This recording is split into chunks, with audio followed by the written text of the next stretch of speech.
Dave? Thanks for coming today. Should be interesting to talk to you. I had a few listen to some of your podcasts and they sounded like fun. And when you sent your first email over and you talked about the books, my ears went peek, peek, peek. Well, that's good, because we talked to a lot of bibliophiles and a lot of people who love books, a lot of people who make books, and so that's the category that you fall into. We are in Tokyo right now. Yes, this is the Asakusa district of Tokyo, so in what is our new shop. I've been in Japan now for 30 odd years, but this is a new venture for us where we're trying to bring our prints to a wider audience. So this is a retail outlet then? It's a factory actually. You haven't been. It's the weekend now. It's Sunday, so upstairs there's nobody. But if on the weekdays there's 4 people up there printing away morning until night, making prints. This is an actual factory here. So. Interesting. You should use factory. I think of Andy Warhol when you say that. Well, maybe it's the same thing. I don't know. I don't know too much about his work, but Yeah. We get all the time people thinking too much that we're making art. And no, we're in the printing business. Right. The printing business. So what happened was 35 years ago, let's say roughly. You were in Toronto at the time. You're Canadian. When I first learned about print series, Exactly, that episode. yeah. Well, that was about 40 years ago, actually. So I'm a Canadian. I'm a British-born Canadian, and I was Yeah. living in Toronto. A bit at loose ends, as many 29-year-old people are. You know. I was acquainted with some woodblock prints. I saw them in the wall of a gallery there, of I think a small gallery that I believe is still there, the Stuart Jackson Gallery in Toronto. I think he's moved since the day I saw him. And he would probably not remember me, of course. I was just some dude that walked in off the street, looked at some prints and chatted for a minute. But it was actually a life-changing experience. It sounds a bit dramatic to say this now, but looking at the history, yes. I saw the prints on the wall, saw them lit beautifully, and saw some depth there that I didn't understand at the time, but it just captivated. What do you mean by depth? There was something there. You know, when we think of a picture, we look at a picture in a magazine or something right now, whatever. I'm not talking about the content of the picture, who's doing what. I'm talking about the physical object. Two-dimensional and versus and three. it's just, these days, it's just flat and tasteless and whatever. I mean, modern offset printing is hugely efficient. It's wonderful. It helps us spread information around the world. But my God, it's tasteless, you know. And a traditional Japanese woodblock print, seen under a nice light, is just so deep and rich. You just want to eat it. It's just so captivatingly beautiful. I'm sorry we're doing an audio podcast here. You know, people are going to be perhaps frustrated by this. We'll take photographs. Okay. Yeah. Okay. And we'll point them to your YouTube videos. Okay. Yeah. Thank you. So you were captivated. What did you do about it?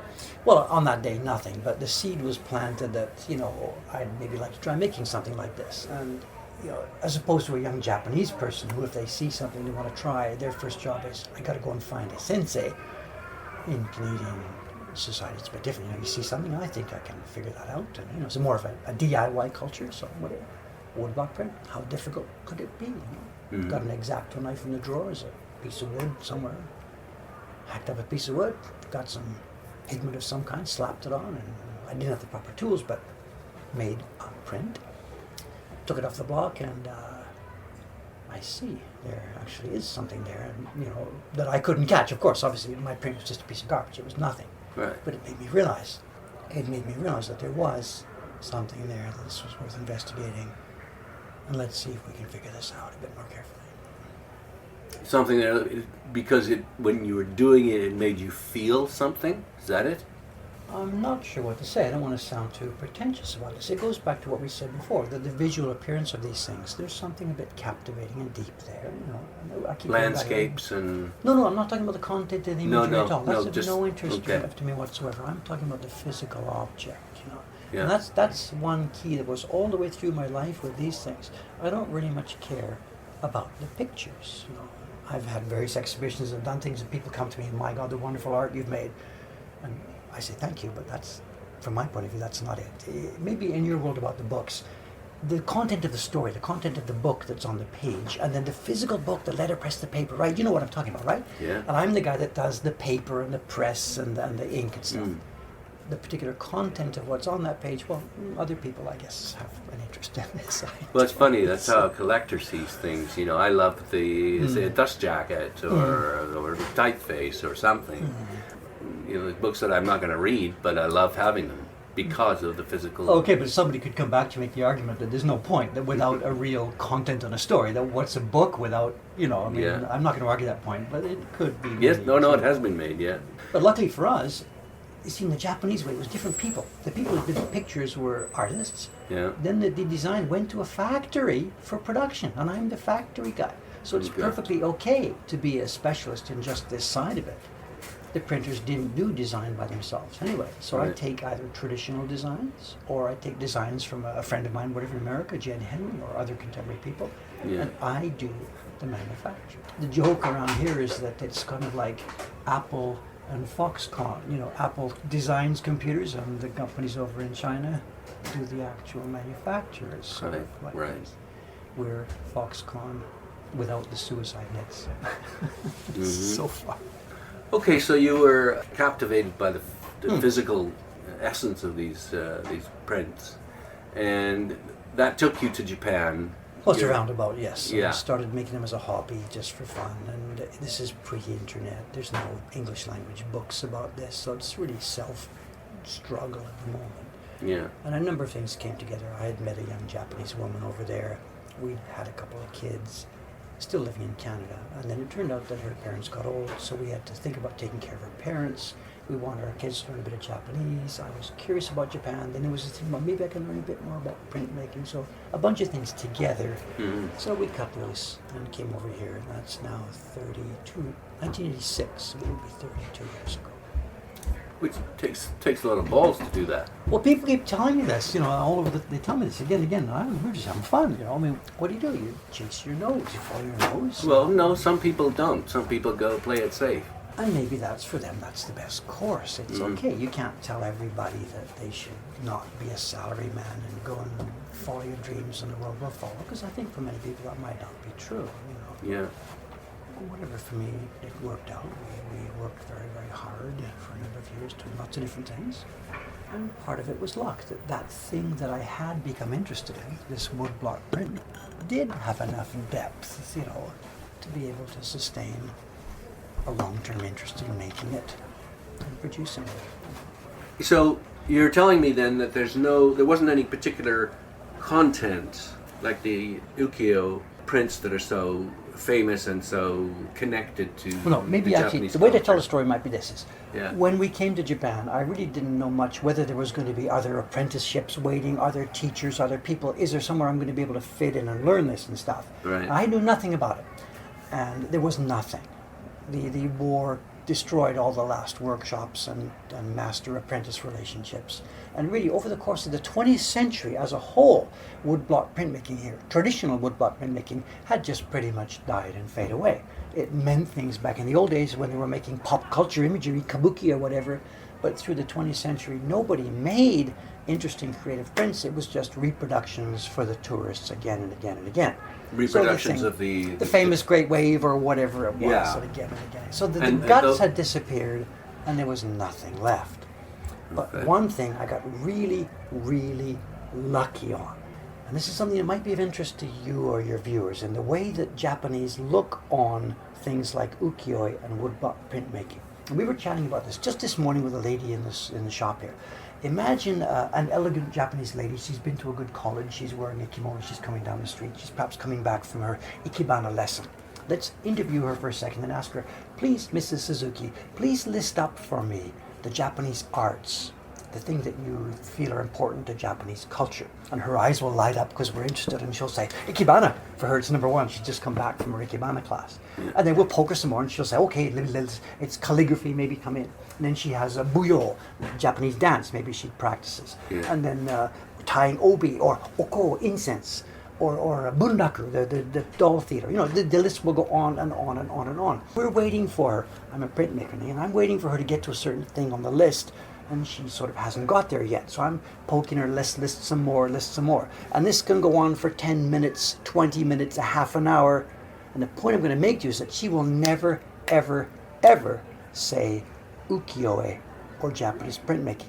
For a woman like that, what we do is not even on the horizon. It's not part of the Japanese culture. It's not one of the Japanese arts. It's not one of the high No, class. it's not even in the same thing. It's not. She would, and when we poke her and we say, "What about ukiyo-e?" Her eyes will roll, and she'll say, "Oh my God, the foreigners! They just keep talking about Hokusai, that awful man." I'm semi-exaggerating, but not much. They had thrown it away. It was the printing business, and for the most part, it was porn. It was porn, and for her just to be associated with this, that's nothing to do with what she wants to be part of. That's interesting. So, Yeah. and for most Westerners, because we don't see that background, we see these beautiful, drop-dead, interesting artistic designs and manufacture. Yeah. We recognize instantly this is world-class art. This genre, ukiyo-e, is one of the best creations ever put together by the hand of man. But because of her cultural, her cultural blinders, her cultural training, she doesn't perceive it this way. And she's right, and we're right. We're looking at the same thing from very different. Well, we're looking at viewpoints. high and low culture, I guess, is the differentiation. Well, we've taken something that was low culture by her standards, and we ourselves have elevated it. And she Yeah. doesn't get that. She Yeah. still doesn't want to go along with that. Because a lot of these beautiful women in these prints they were out. It was courtesans. advertising, They- of course. We've got them on the wall here in They our were shop. prostitutes. Yes. But the interesting thing is that those prostitutes, they practiced calligraphy. They were musicians. They played these You high-level keep listing games. them up. Yes, away you go. Yeah. These things are all very much mixed together, very It's- much mixed together. And those girls too. You mentioned the word prostitute in the sense of, for us these days, that's sort of a bad word. We think of bad girls. These women had no control over this at all. They had been young farm girls sent into, sold to the big city and stuff like that. They were young, 15, 16, 18, 20. They were just, trapped in that culture. So did this ukiyo, is that what caught your eye? No, I said the content it is of didn't no matter. interest to me. Okay. It didn't matter. I don't even remember what was on the wall that day, other Right. than it looked like, we've sort of replicated that here today in our shop. We put the prints on the wall in the same way because I want people to have that same experience. What is this? My God, these are so beautiful. How do you do this? Yeah. And that happens to us now here daily. So it's these are kind of a visual version of letterpress is what they are. It's exactly Yeah. letterpress. I mean, in Yeah. your book world, imagine there's a museum where there's just offset, and then there's one showcase where they've done the light right and you can see the book. Someone's going to stop in front of that showcase and say, "Oh my God, what is this?" Yeah. When you and I were kids, all the books were like that. We used to go and sit by the window and read them because we wanted to be able to see and touch this thing. And what we do here is letterpress, plain and simple. The washi is thick paper. We press our pigments into it with good firm pressure on a human printing press. And it's letterpress. And as such, it needs a nice environment, proper lighting. Too many bright lights shining all over erases the palpability of these things. So under nice light. Okay, I know you're not interested in content, but I think a lot of people are Of course. interested in ukiyo. So maybe if you could give us just a little bit of a background on what it is and when it was popular and why it was popular, and you're doing it now too. You're using some of the prints. Exactly. Yeah. Without wanting to sort of move into lecture mode here, because nobody wants that. One thing that perhaps some of the people hearing this may misunderstand is people come here always and they think this word ukiyo-e means woodblock prints. And that's sort of a first level misunderstanding, because ukiyo, the floating world, is a theme. It was behavior, it was theater, it was literary activities, it was scroll painting. It wasn't specifically woodblock prints. And you have to be careful how you describe it, because when you just straight out translate it, the floating world, you get an image of a hedonistic lifestyle where people were thinking life may end, there might be another great fire next week, we're going to lose it all anyway, so let's just party up and keep going. It's not quite that loose. It wasn't a party culture. But it was a culture that recognized that the cherry blossoms are going to fall, and that we're here for a while, and that, Carpe diem. whatever, and it wasn't a Christian society where they were looking in any way at a heaven and a hell. That wasn't in the mix at all. But if you just simply translate it as a hedonistic lifestyle, I think it gives a bit of an incorrect mood. Right. So what's the Well, difference? you mentioned yourself those men who were visiting those, shall we call them tea houses, whatever. It was a place where they had stimulating conversation. It was a good tea. The women were good dancers Cultured. and stuff like this. It was very cool.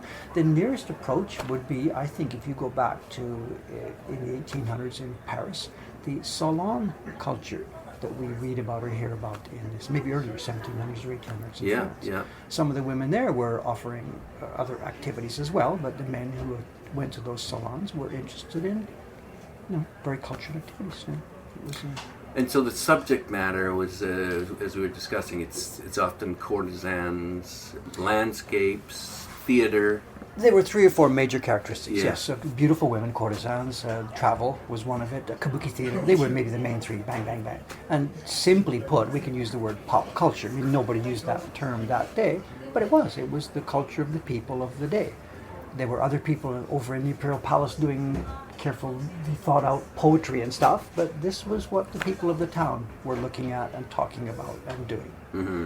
And these prints and books reflected the desires of the masses, reflected the, And so you said that these were done by printers who could make a buck at it, right? Because There was a massive printing business. Right. The people who have researched this and who know the facts and figures would probably tell you the book printing business in Edo, Tokyo, through the 1800s was far and away bigger than anywhere else in the world. It was a massive, massive. Dozens of writers, dozens of of artists and illustrators, hundreds of workshops making the book, and everybody was literate and everybody read this stuff. Have you seen any books from that period? I have.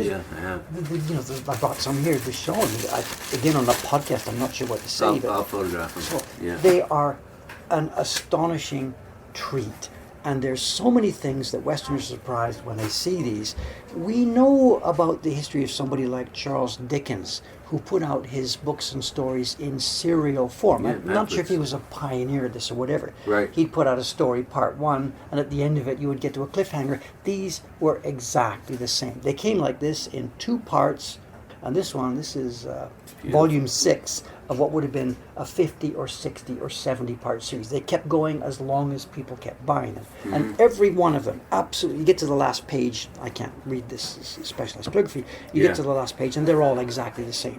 With one bound, he was by her side, he raised his knife, the dagger shone in the moonlight, and come back 2 weeks from now. The sequel. As you say, And they are cliffhangers. cliffhangers. These guys maybe pioneered that idea, whatever. Right. And they sold them in the tens of thousands of copies.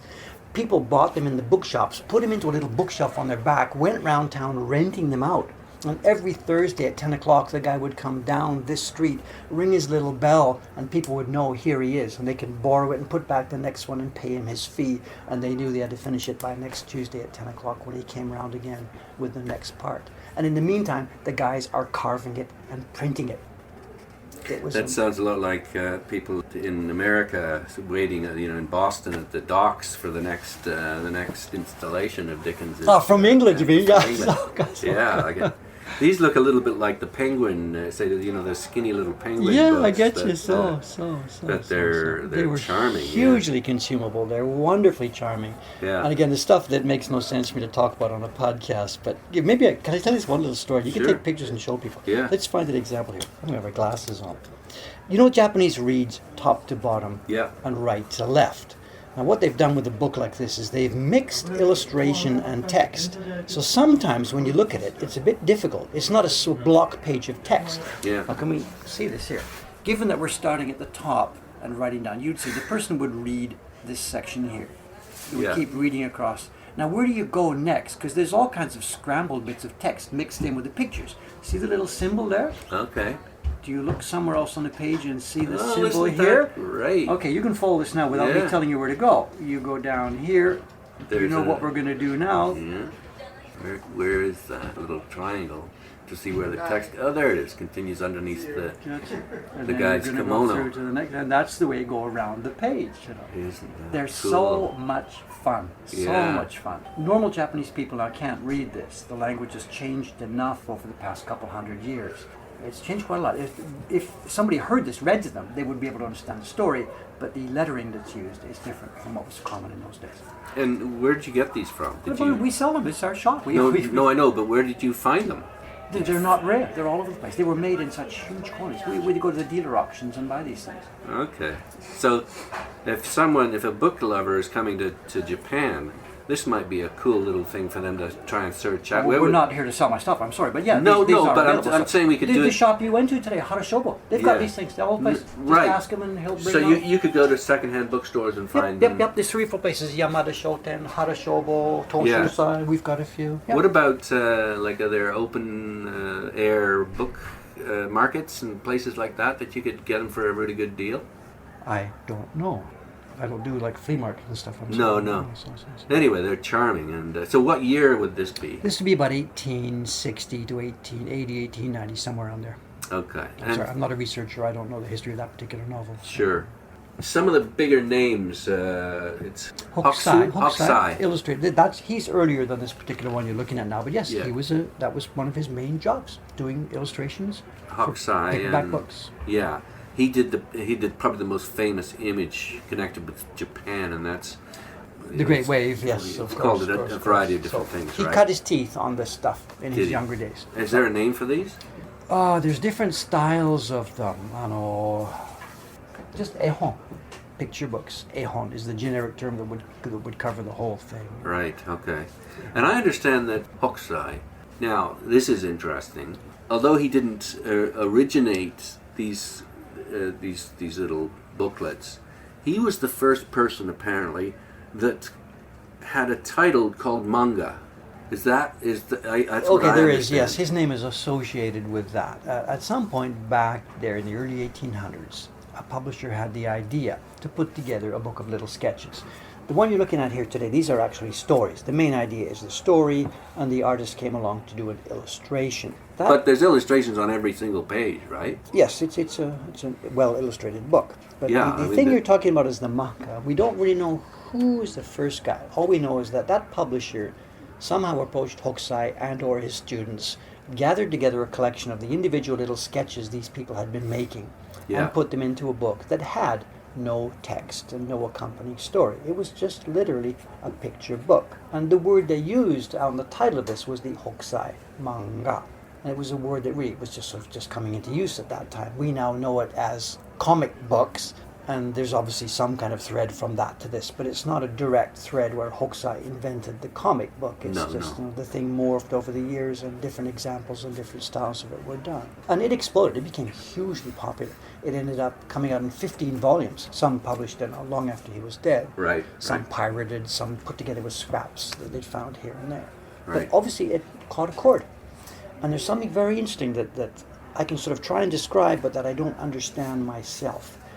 I've got a couple of those books at home, and when you open them, you look inside, and this might be a page of people dancing or something. Next one's a page of animals, whatever. And what we must try and remember is that here in 2018, every one of us, every day, sees images morning till night. We see pictures, we see magazines, newspapers, our smartphone screens, we see movies. Imagery to us it's like the air we breathe in. You step back to 1815, whenever that was, and in the normal course of a person's daily life in Edo at that time, they wouldn't see a picture. There was no newspapers, magazines, there was no TV sets, there was no postcards and billboards all around town. They would not see an actual image until such time as they'd been in the bookstore and pick that thing up, and then they pull it forward and open it.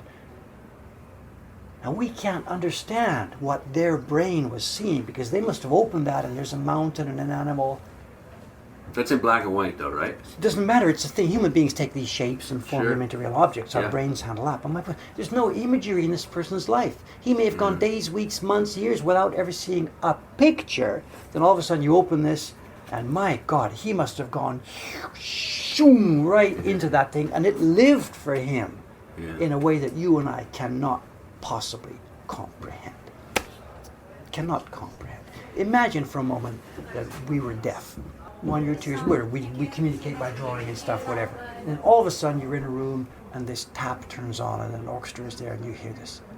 Yeah. That's what it must have been something like that. Well, the only other place they could have seen kind of art would have been the church, let's say. There's no churches in Edo, Japan. There wasn't anything. The normal townsman had no printed matter. He had nothing except these little tiny books. Okay. And when he sat down in a quiet moment and turned that page, opened that page, I'm telling you, he went, shoom, right in there. It happens to us now in a really good movie. You go in, it's a rainy day, whatever, there's noise, cars, beep, beep, beep. You go in, they play some serials at first, and after a minute, the thing starts to go, and if it's a really good movie, you forget where you are, and you're living in there. Yeah, it was like a great novel, too. Okay, whatever. I should have perhaps used that example. I'm sorry for realizing who I'm talking to today. You get the idea. Sure. And we ourselves look at these things, and, oh, that's nice, flip the page, looks kind of cool, but we don't get it, and we never will get it. Well, I think what you're suggesting, again, is something we can't turn the clock back, and it's like our generation, we knew what it was like before the internet, and we got the internet, and it's freaking amazing what that thing does, but we think it's a hell of a lot more amazing than my kids. our offspring. Yeah. They take it for granted. That's so, but the flip viewpoint on this is that from my kids' point of view, they say we don't get it, and they are using it in a much more natural, drinkable way than I do. Yeah. You know, the different other line and the WhatsApp and whatever. They use it without even thinking about it as part of their daily. You know, their brains have changed. Right. Yeah. So though you and I think it's something special that they don't get that, they grok it in a way that we don't get. So I'm sorry, you know, this is good or bad, I don't know, but they grok it. Right. And I don't. We use it as a sort of a tool. They don't even think about it like that. They're just drinking water, drinking air. You know. And it's going to get smartphones. My God, this is the biggest experiment in human evolution on the fly that we've ever done. Way more than Gutenberg. Gutenberg changed human brains. This is way, way, way more. Yeah. We all know that. Let's look at the reception of these things then. As you say, they're hugely popular in the sort of mid-1800s. Here in Edo. So. Yes. Now, ukiyo prints were popular in Europe at when would that be, the late 1800s? The Westerners came here, 1853? Was that Perry's Black Ships, whatever? So from around the middle of the 1800s, stuff started to leave this country in big time and go over there. And the Westerners saw these same things, and as we touched on earlier, they saw them in a different way than the Japanese saw them. And this is perhaps a sort of an of-course moment. The easy, quick thing is that the Japanese, at the time they were becoming westernized, were eager to put behind the stuff that to them was routine and traditional Japanese. They wanted to embrace things that were new and Western. Yeah. And the Westerners, of course, were then and still are enamored with the exotic aspect of Japan, and these things were different from what they'd known in their own culture. Even though they were considered low culture in Japan. It wasn't, the Westerners didn't know that, didn't care. They just admired the artistry. Sure. Took them for face value. But it's actually turned out for the better, because if the Westerners hadn't done that, and hadn't taken those over to all these safe havens, the Boston Museum of Fine Arts, the British Museum, blah, blah, blah, blah, blah. Yeah. If they hadn't done that, those things would have been all tossed out on the trash heap. So this is not some vicious act of cultural appropriation like the Elgin marbles and they're going to want to take it back and stuff like that. That's not the case here at all. Japan had voluntarily said, that stuff, who cares about that stuff? And the Westerns just said, that's okay, I'm going to pick that up. If you're okay, sure, take it away. And it's happening right now. This is super funny. You can think about this. I want to go into a bookstore now and look at an Utamaro print from 1790, whatever. They're all gone. They're in the museums, they're in the collections. But those early Westerners could pick them up for a nickel or whatever, because the Japanese had thrown them away. So we're thinking, I want to go back in time. Give me a time machine just with a little bit of money in my pocket and I can amass this wonderful collection. Now, we all know there's no time machine. We can't do that. But the same thing is happening. I'm going to show you a print in a minute. It's from the Meiji era. The era when the printing presses were coming in. Can I stop me and go and get it? Sure, yeah.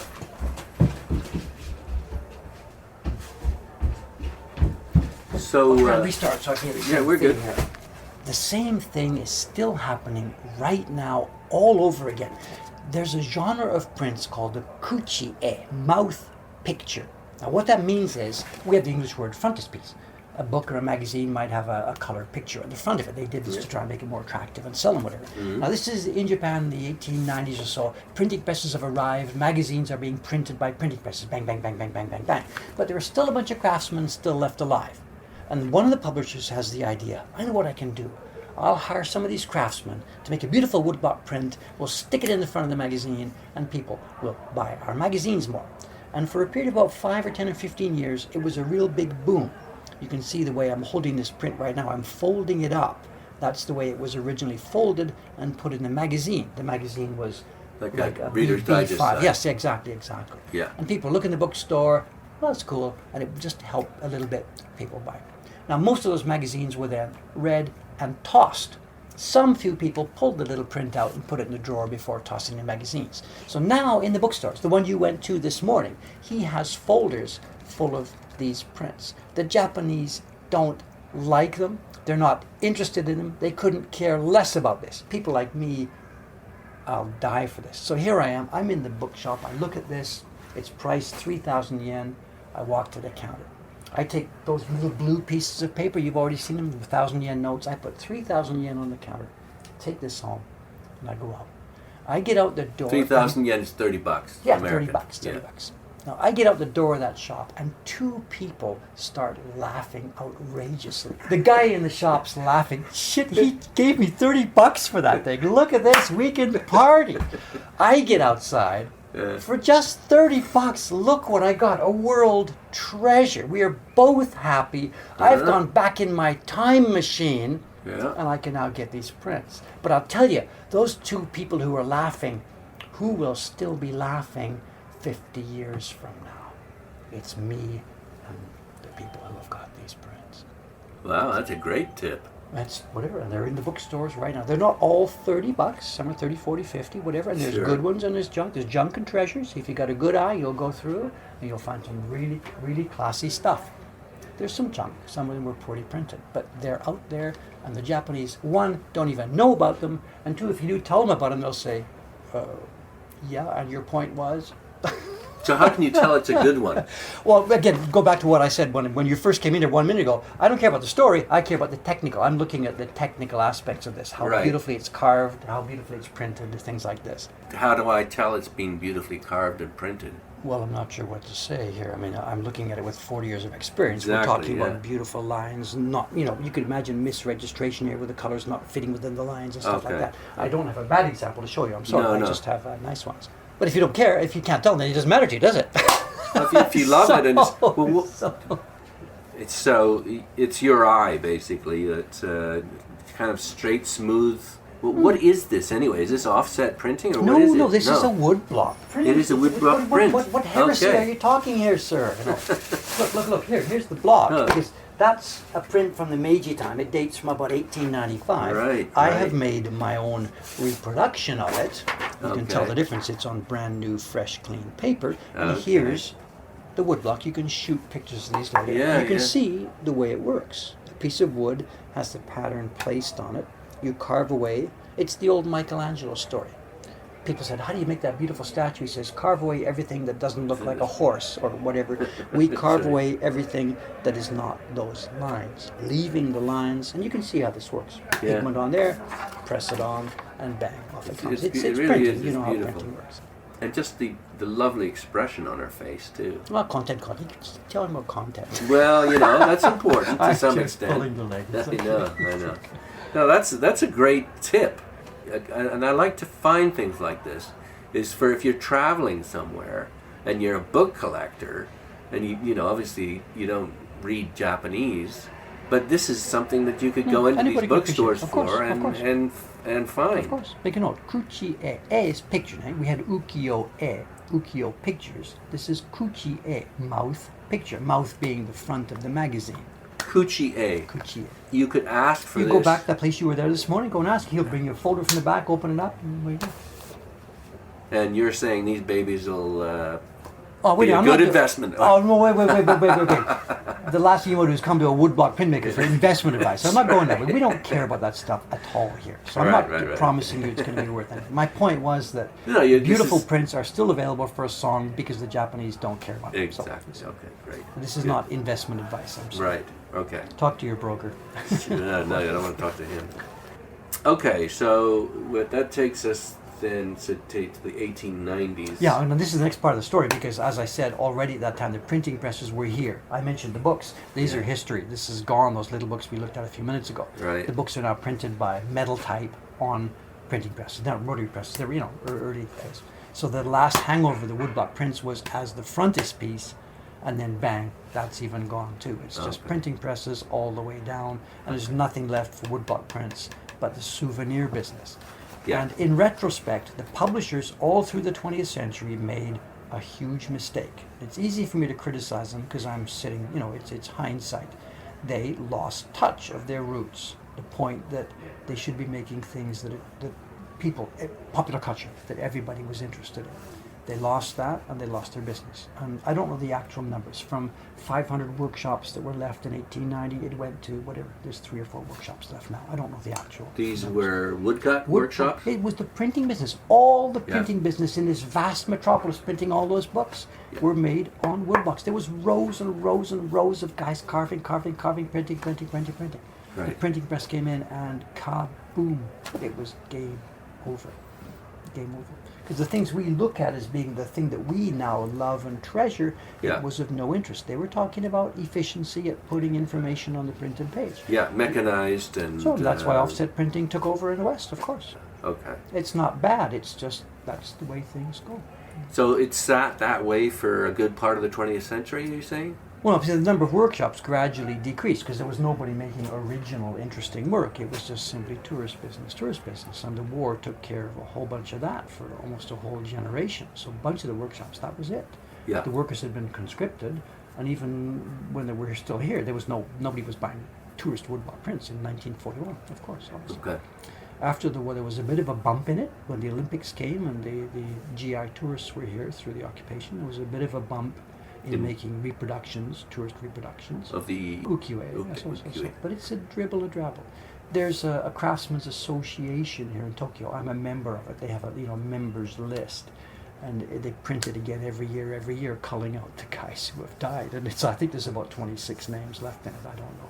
But that's not the final act, because yes, that's where we come in. So that's where we So 40 years ago, you came on the scene and you were looking to learn, and you couldn't really find too I didn't know any of the stories I've just told you. necessarily. I knew nothing about that. Right. All I knew is that woodblock prints, they look cool. Maybe there's people here I could learn to do that.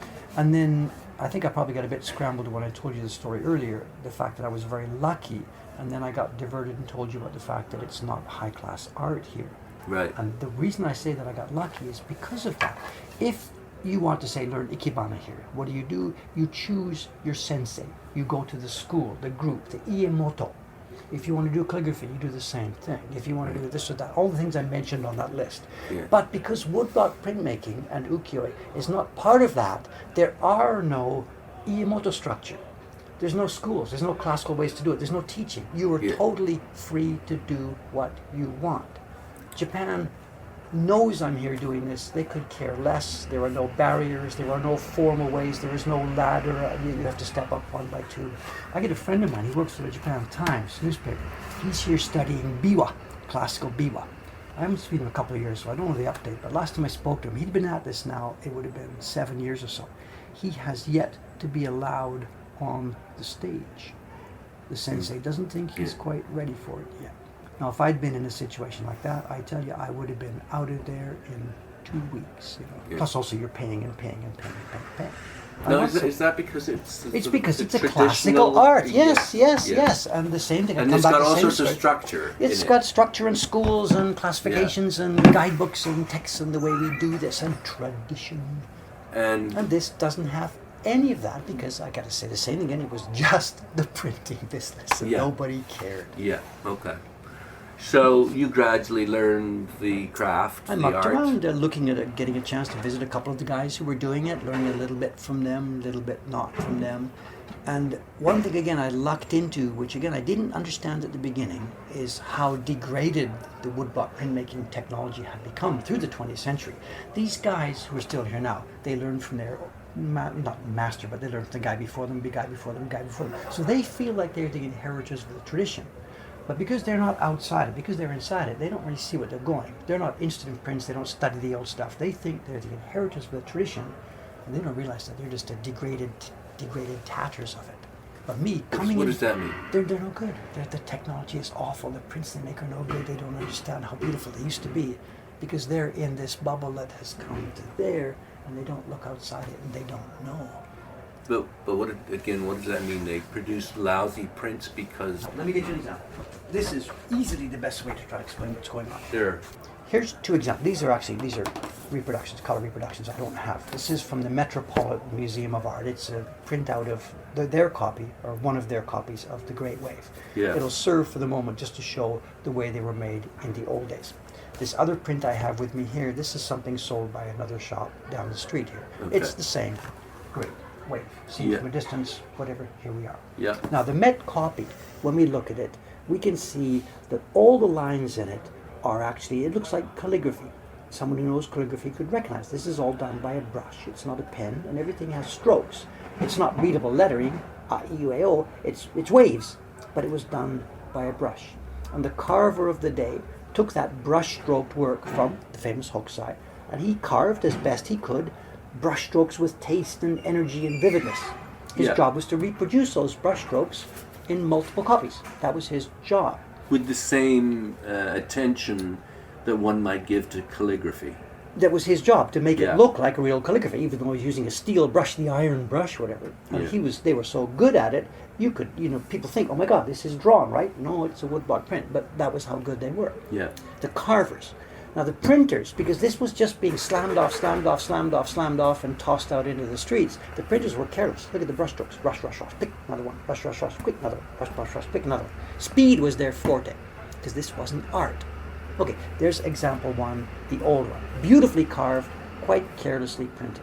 We now jump ahead to 2015. You're probably not a calligrapher, but if I compare those two side by side, what do you think about this person's version of those brushstrokes? It's a parody. It's a tragedy. It's a travesty. This carver couldn't care less. He knows the people who are going to see it couldn't care less. He's not going to take the time and trouble to do that. He's just going to X, Y, He's not going to replicate it. It's a parody. He can't do it's it an anymore. adaptation rather than a direct translation. It's not even close, but whatever word you want to use. But the Sure. printing, look at this, the smooth, clean printing. Yeah, it's much more... Because these guys know this is going to be art to hang on a wall. Right. So in the old one, the carving was masterful, the printing was careless. In the new one, the carvers have totally lost the thread, and the printers are doing something that's not so bad. Isn't that interesting? Yeah. Look at that silly-looking image in the sky there. It's like a ghost. Looks like a ghost. So my point was, without wanting to get in trouble here, the current workers, they actually don't know this because they don't study the old ones. They're not interested. Me, I come in here not knowing any of this. When I came here, I didn't know any of this. Right. I have no teacher, there's no teaching, so what do? I go to Jimbocho, that same shop you went to this morning. I buy a bunch of prints, I look at this. How do they do that? Let's try this. Oop, that's not it. No, let's see, let's try again. How do they do that? Those prints and books were my teachers. And you followed them religiously. I'm trying to. We're in a different era. The era is different, the wood's different, the paper's different. I can't. No, but your objective was to pay homage to the original. I'm just trying to do a good job. It's but you wanted to replicate this as close as you possibly could. I want to make prints that are as good as the old ones, yes. So. But it's not homage or anything. I just want, it's ego. We all want to kick ass. We all, you want to make the best podcasts on the planet. You want to find good people to tell good stories and say, man, that's a good one. People are going to love listening to this, right? We want to kick ass in the good sense of doing our job well. Yeah. That's all. Okay. That's all. And luckily, I've stumbled into a field where, one, nobody else is doing it.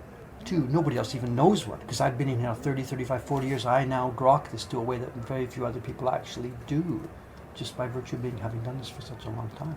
Right. And there's no competition. Nobody else. I don't know why. Foreigners come here, they do karate, they do judo, they do this and that. They line up to get on the airplane to come over and do all these things. I said the guy was pricing biwa. He's got a dozen compatriots. Nobody else has done what I do, who wants to come and learn the technology of woodblock printmaking. Other people come here to make woodblock prints. They are artists. They design, they cut some rough shapes on wood, and they make a kind of a print. Yeah. They do it the modern way, where the same guy does designing and cutting and printing. And because they're not trained craftsmen, it's sort of a bit of a messy job. It may have very high art value, stupendously interesting art. I'm not trying to diss them. I'm just saying it's a different creature. But to me, there's so much depth in this technique and technology. I mean, all over the world where you're from, right? There's so many people doing letterpress printing. You probably do every back lane, and some guy's got an old Albion press, and he's found these cases full of type. There's a real hunger for that. Yeah, all people do it. Why am I the only one here doing this? I don't get it. It's not like I've put up barriers. You don't want to invite competition or whatever. We make YouTube videos, come in, show. It's not like we're hiding everything. My God, I'm the exact opposite. I'm showing as much as possible how to do this. Well, speaking of popular culture, what you've done that's fascinating is you've taken today's popular culture. The new stuff we're making, yes. And you've adapted it to the traditional wood engraving. We've brought it full circle. We're doing the same technology, and we've now made real, true pop culture that's interesting to people these days. It's the video game characters you're talking about. And that's the prints right. we made. So can you tell us video characters? Who? Well, I'm not supposed to use trademark names because this is all parody, and the companies who own those trademarks do know about us, and we've had them in here talking to us. We're unlicensed, eh? We're unlicensed, right. So it's a don't ask, don't tell kind of situation. Okay. We parody the characters in taste and mood and feel, but you can't use trademarked terminology and things like that. Understood. Okay. Anyway, the point being, we take famous video characters, the guy who drives little carts around town, whatever, move him back 200 years into an ukiyo-e sort of style and feeling and mood, cut it and print it, make beautiful woodblock prints of this, and young people all over the planet have gone nuts for this and are collecting it. They can't appreciate the feel and touch of it. This is what happens. We've got some that are pretty expensive, but we've also got a bunch of them now. We're trying to keep our young carvers with work to be doing for training. So we've made a bunch of quite simple designs based on these video character parodies. Yeah. And they've got a lot of white empty space in them. They're cool and clean. And they're very inexpensive, so they're bought by young people. And what happens again and again and again, the people buy them from us, not because they're collecting woodblock prints. They want that image. They want the content. They want the content. Yes, I'm with you. I'm laughing as I say this. They want the content. They open it up. We've got a little instruction book, how to do it, put in your desk with a nice light. And then at that moment, they see, holy beep. And they look what I got. And it goes around and around and around. So I'm not being this is not a subterfuge. It's just, this is the way things are working as a double bonus for us. We didn't plan this. We didn't think anything about this. And the fact, the bad part of the story is when this idea came to us, it wasn't my idea. It came to me in an email one day from the guy who's designing these, Jed Henry. Mr. Bull, he looked up, Googled my website. Mr. Bull, I have a wonderful idea. I need your help to do the making. I'll supply the images. I forget the words. He said, we're going to steal Nintendo's characters and we're going to do this, blah, blah, blah, blah, blah, blah, blah.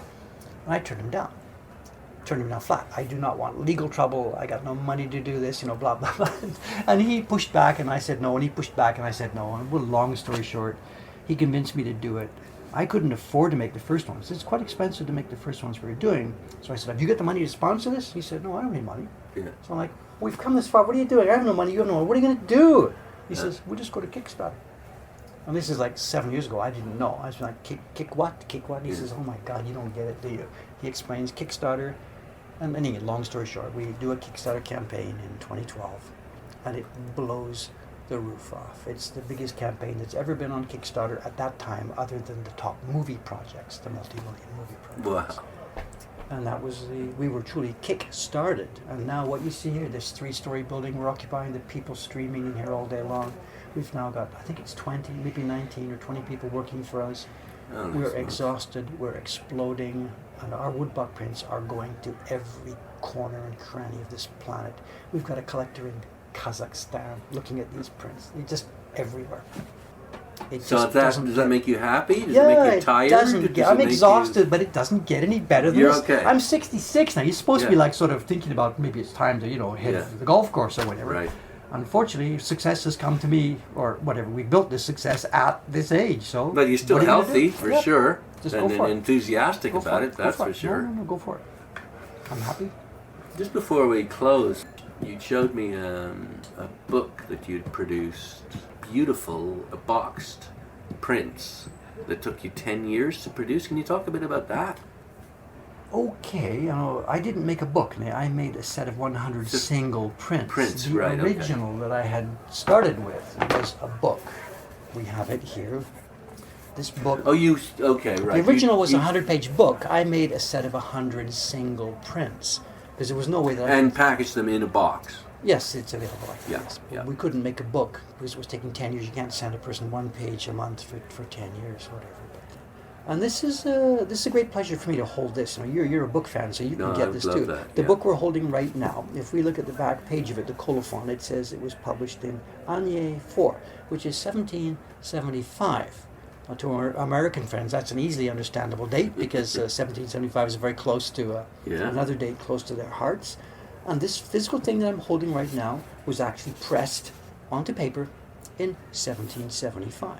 And it's still, look at that, the paper is not bright white, but it is still, man, it's a good white shape. sheet of paper, the colors are here. And Yeah. this is something that I should tell you is so important to us. It's a paradox.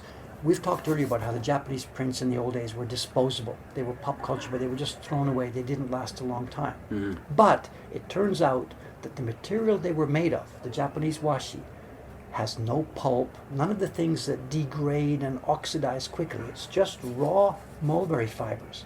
So any given print from 1775, if it hasn't got in touch with a fire or an earthquake, is still here.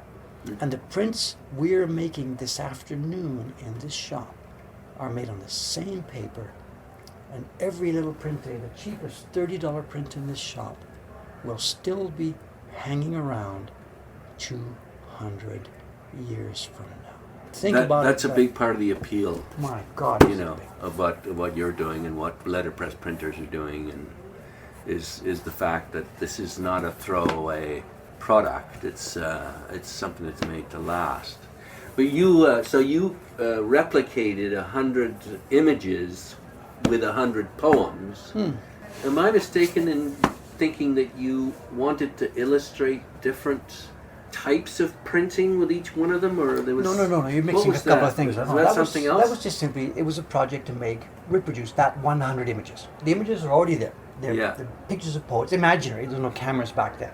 The poet and the poem. So I just reproduced it. It was a kind of a self-imposed apprenticeship for me. What's the book called, by the way? The book is called Hyakunin Isshu, 100 people, 100 poems, roughly Okay. translated in English.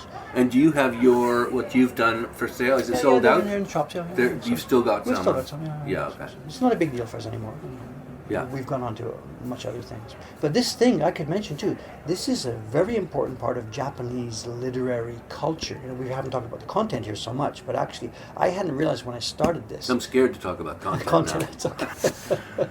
The point being that this thing, seen from our England-based, whatever, our English language, you know, obviously it came from. We honor Shakespeare, and that's, what is that now? How his birth was 450, excuse me. I'm not exactly Yeah, we sure. had a celebration of, it was the late 1500s he was born, or mid 1500s. Now, he's very much part of a language you and I are speaking this afternoon. Many of the phrases we've used today perhaps originated with Shakespeare. He's really in the language right now, still tight, 400 years ago. Yeah. Before him, though, you start to lose it. It's Chaucer, it's then, I don't know, Beowulf, I don't know where it goes from there. There's not much in the early language there that is still present in our English language. Yes. These poems, the newest one dates from 1300. Yeah. The oldest one dates from 700 or 720, somewhere around there. And most modern Japanese who have had some kind of basic education know these poems by heart. They know what they mean, they know what they're about, they can quote them. Is this old Japanese? Because you told me that the language had changed. Don't confuse the words, the sound of the words, and the writing. Japanese is written with kana characters, with borrowed Chinese characters, with borrowed English characters for the word baseball. But the spoken language, it's evolved over the years. But if we were speaking to a person from the Heian era, we could understand each other. Okay. If we were speaking to a person, if somebody would sit here and read us this content of this Edo book we were looking at, we Yeah. would understand the story. But the written form has changed quite a bit over the past, since the war. It's been greatly simplified. So Yes. people now cannot read this stuff anymore due to Understood. the simplification that's taken place. Okay. But the language itself, it's much more stable. But a literary work that was put together in the year 1300 or so is still an important part of the culture. I'm not trying to say, yeah, we're poor, you know, English is poor. No. It's just whatever. It's just when we were in school, you and I, we never heard about stuff like this. You know, it was just Shakespeare or nothing. But there are other cultures in the world that really do have a lot of other interesting stuff that's out there, and it's good fun. And what's impressive is that it's still current. It's still known, recited. I guess. Just finally, then, this other project you were working on, because I was really interested in that. You were illustrating the different types of print techniques in this project that you did. Okay. I don't have that with me here to show it to you. Yes, I did a year and a half of making a print each month with the idea to try and show why the Japanese print is beautiful.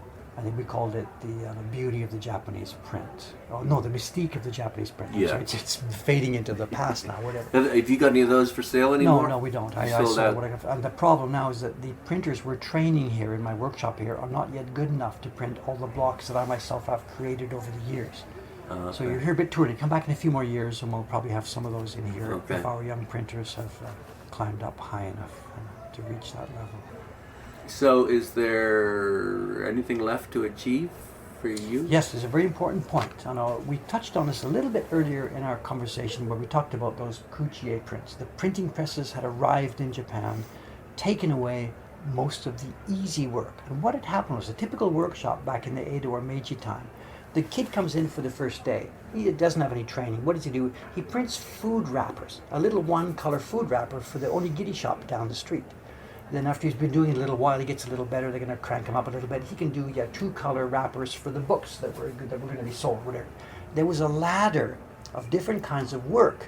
The top guys were doing this delicate utamaro, beautiful Bijin ukiyo-e pictures, and the bottom level was doing food wrappers, and all the way up there was work of all kinds, because it was the printing business in Edo.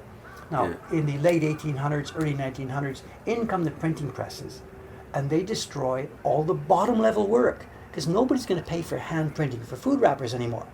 Bang! So what happened? All of a sudden, within the space of 10, 15, 20 years, the guts was ripped out of the printing business. The top guys were still there because the tourists still wanted to buy utamaro prints, but there was no work for apprentices. So that's what killed it. There was no work for apprentices. All you've got left, you don't have level 1, 2, 3, 4, 5, 6, 7. All you've got left is level 8 and 9. You can't run a workshop that way. Hi kid, jump. How high can you jump? Can you jump to level 8? You can't do that. Now I built my own ladder over the years doing those 100 poets and trying this and trying this and trying this. So what we're trying to do here now is we're trying to replicate, rebuild a ladder where young printers and young carvers have simple work they can do on day one, and then something a bit more difficult after 6 months, and then you see where we're going, up and up and up. Now we're not there yet. I've got lots of blocks that I carved that are too difficult for these people, but bit by bit by bit, we're trying to recreate that ladder so that the people who come to work for me here have a future and have a climb. And so far so good. And thanks to the popularity of those video game characters and the popularity of YouTube and the help we get from social media, YouTube specifically, those things all mixed together have helped me put this together. So you're recreating an old workshop then? No, we're creating a new workshop, Well, but okay, whatever, how we use the word. Traditional. Because without a ladder of accomplishment, Yeah. it's not going to happen. No, so you're going to leave quite a legacy then? If it works out, the main problem here is it's still too much a key man business. If I had a stroke tonight, we're done because we're not there yet. And I'm trying as much as I can to delegate this, to train these people, to pass the knowledge around to everybody in this building so that when I do check out tomorrow or 30 years from now, whichever it's going to be, they'll have a chance to keep going. That's wonderful. Well, thanks very much for talking. No, thanks for taking the trouble to come. I've rambled a bit. I'm sorry. It always does seem to go this way. But no, I think we've produced a really good podcast here. Okay, thank you very much. Good. Now let's take some good pictures so that people can see what this is all about, right? Okay, great. Okay. Let's do that. Bye for now.